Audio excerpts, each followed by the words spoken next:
ஒண்ணும் இல்லைங்க.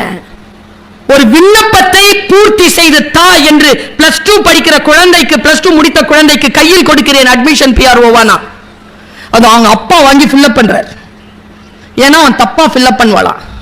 பண்ணட்டோங்கிற நான் அடிச்சு எழுது, வாழ்க்கையில் கற்றுக்கொள், எல்லாவற்றையும் நீங்களே தரணும். வாங்க ஃபர்ஸ்ட் இயர்ல வந்து ஜாயின் பண்ணுங்க, கெமிஸ்ட்ரி படிக்கணும், ஓகேவா? என்கிட்ட ஒரு நாள் கவுன்சிலிங்க்கு ஒரு பிள்ளை வந்துச்சுங்க, ரொம்ப வெளிப்படையாவே சொல்றேன். 17 வயசு நாதன் சார், ஒரு லவ் அஃபேர், புள்ள படிக்க மாட்டேங்குது, ஃபர்ஸ்ட் இயர். லவ் அஃபேர் பண்ண பையனுக்கு 30 வயசு தாண்டி இருக்கு. இந்த பிள்ளை கேட்கவே மாட்டேங்குது. நான் அந்த குழந்தைய கூப்பிட்டு ஒரு 5 நாள் சிட்டிங் அந்த குழந்தை கிட்ட பேசுறேன். அந்த குழந்தை ஒரு மாதிரி மெல்ட் ஆயிட்டு அது புரிஞ்சுக்கிச்சு, இப்போ இருக்கிற என் வாழ்க்கையில நான் படிக்கணும் அப்படிங்கிறத நான் புரிஞ்சிருச்சுங்க. அதை புரிஞ்சுக்கிட்டு நான் இனிமேல் படிக்கிறேன், இதை பற்றிலாம் நான் இனிமேல் பேச மாட்டேன், தேங்க்யூ அப்படின்னு எந்திரிக்கும் போது அவங்க அம்மா சொன்னாங்க, சனியனே இதைத்தானே 6 மாசமா நான் சொன்னேன்,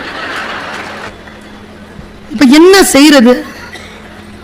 யார் யார் எதை சொல்ல வேண்டும் என்று இருக்கிறது, அதை அவர்கள் சொன்னால்தான் இந்த உலகத்தில் அந்த காரியம் நடக்கும் என்பதற்காகத்தான் பிள்ளைகளை எடுத்து போய் பள்ளிக்கூடத்தில் சேர்க்கிறோம். ஏன் நீங்களே சொல்லி பாடம் நடத்துறது? அனுமதியுங்கள் குழந்தைகளை. இன்னொரு விஷயம் சொல்றேன், குழந்தைகள் குழந்தைகளாக இருப்பதற்காகத்தான் பள்ளிக்கூடத்திலும் நம்முடைய வீடுகளிலும் இருக்கிறார்களே தவிர வளர்ந்து பெரியவர்கள் ஆவதற்காக அவர்கள் நம் வீட்டில் குழந்தைகளாக இல்லை என்பதனை எப்பொழுது நமக்கு புரிய வரும்? அவர்களுடைய குழந்தை தன்மையை அனுபவிங்களே. உடனே பெரிய ஆளாயிரணும். நீ வக்கீலாவு, நீ அவங்க அப்பா வருவார், நீ IPS, அவங்க மாமா வருவார், டாக்டர் ஆவுடா. 10வது வரைக்கும் எல்லாத்தையும் கேட்டுட்டு +2 வரைக்கும் போவோம், ஒன்னும் ஆக மாட்டேன் போ. மனநோயாளியா சுத்துது. பல நேரங்களில் குழந்தைகள், நான் ரொம்ப கற்றலில் நான் அந்த பாயிண்ட சொல்றேன். நான் 25 இயர்ஸ் எக்ஸ்பீரியன்ஸ்ல சொல்றேன் இந்த பாயிண்ட. நல்லா படிக்கிற குழந்தை ஏதாவது வீட்டுல இருந்தா அடுத்தவங்கிட்ட காட்டி பெருமைப்படாதீங்க. ரொம்ப பிரஷர் குழந்தைக்கு தெரியுமா, ரொம்ப மண்டை காஞ்சிரும் அந்த குழந்தைக்கு. ஐயோ என் குழந்தை பர்ஃபெக்ஷனலிஸ்ட்ங்க, எல்லாத்துலயும் ஃபர்ஸ்டா வரும், அதுக்கு ஆப்ஷனே கிடையாது.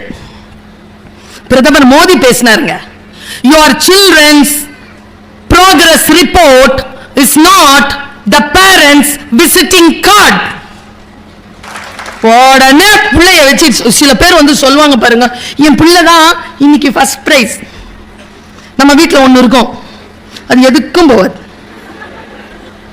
ஒன்றும் படிக்காது, அது நம்ம வீட்டில் இருக்கும், சூப்பராக இருக்கும். நான் சொல்றேன், அந்த மாதிரி வீட்டில் குழந்தைங்க இருந்தா நீங்க எல்லாம் பாக்கியசாலிகள். நிறைய மார்க் வாங்கினா நிறைய சம்பாதிக்கலாம்.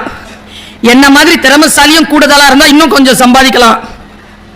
எல்லாரையும் அப்படியே அப்சர்வ் பண்ணிக்கிட்டு உன்னுடைய சிஸ்டம், உன்னுடைய மற்ற விஷயங்கள்லாம் என்னுடைய விஷயத்துக்கு ஒத்து வராதுப்பா, என் வாழ்க்கை நான் வழி அமைச்சிக்கிறேன்னு சொல்லி தனியா போற ஒரு குழந்தை இருக்குல்ல, அந்த குழந்தை இந்த 2 பேருக்கும் சம்பளம் கொடுக்கிற ஆளா வரும்.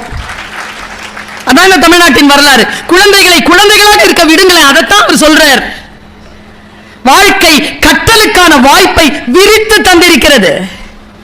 யாரெல்லாம் சொல்லிக் கொடுக்கிறார்களோ, குரு என்கின்ற சொல் சமஸ்கிருத சொல், கு என்றால் இருள், ரு என்றால் விளக்குதல், குரு என்றால் இருளை விளக்குபவன் அர்த்தம். ஆசிரியர், ஆசுனா குற்றம், இரிதல்னா களைதல், குற்றங்களை களைபவர்கள் ஆசிரியர்கள். அவங்களுக்கு அந்த வேலையை செய்ய விடுங்க. உங்க பிள்ளை பொய் சொல்லுது,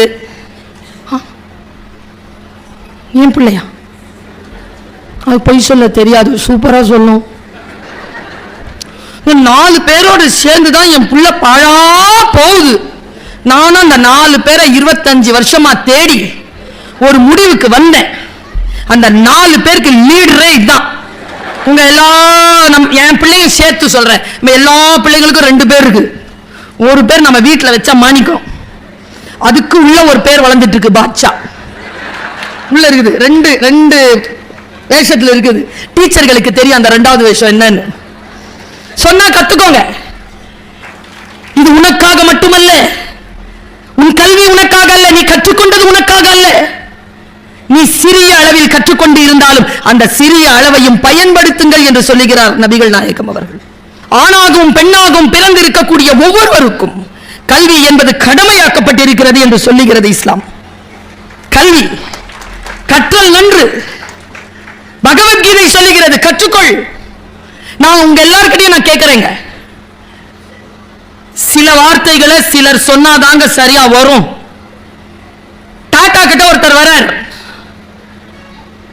மிஸ்டர் டாடா, இந்த எனக்கும் அந்த பிரச்சனை உண்டு, பேனாவை தொலைச்சிருவேன், அதனால தான் நாதன் சார் கிட்ட கேட்டேன், அவர் இந்த மாதிரி ஒரு டைரியை வாங்கி இதுல விழாம இதையாவது வச்சுட்டு பாரு அப்படின்னு வாங்கி கொடுத்தார்.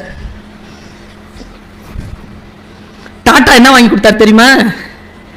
சொன்னார், தொலைச்சிரியா? ஆமாயா தொலைச்சிடுறேன், ஒன்று செய், தங்கத்துல வாங்கிக்க. வாங்கு. தங்கத்துல வாங்கிட்டான். 6 மாசம் கழிச்சு பார்த்தா பேனா பத்திரமா இருக்கு. ஏன்? அவனு சொல்லட்டுமா? விலை மதிப்பற்றது எதுவோ, உங்கள் மனதில் விலை மதிப்பற்றது எதுவோ அது உங்களோடு கடைசி வரைக்கும் தங்கி இருக்கும். எது விலை மதிப்பற்றது என்று நீங்கள் நினைக்கின்ற அந்த வினாடியில் அது உங்களை விட்டு விலகும். எப்படி நம்முடைய வாழ்க்கையில் சில விஷயங்களை கற்றுக்கொள்வது? ஒண்ணும் இல்லைங்க, எனக்கு என்னுடைய தாயார் சில நல்ல விஷயங்களை கற்றுத் தருகிறார். நான் கற்றுக்கொள்கிறேன், இந்த வயதில் கற்றுக்கொள்கிறேன், உலகத்துக்கே பாடம் சொல்லுகிறேன். ஆனால் நல்ல விஷயங்கள் யார் வாயில் இருந்து வந்தாலும் உடனடியாக கற்றுக்கொள்கிறேன். அதற்கு பிரதி உபகாரமாக என்னுடைய வாழ்க்கை நான் எப்படி வடிவமைத்துக் கொள்வது என்று பார்க்கிறேன். நான் ஒரு ரகசியத்தை, சூட்சுமத்தை சொல்லுகிறேன். யார் எதை சொன்னாலும் அதை உடனடியாக கேட்டு அது உங்கள் வாழ்க்கைக்கு சரி வரும் என்று உங்களுடைய மூளைக்கு செலுத்தி வடிகட்டி புரிந்து கொண்டு அதை நடைமுறைப்படுத்தி பாருங்கள். மிகப்பெரிய வியப்பான சூழல் நடக்கும். சொற்கள், கவனம்.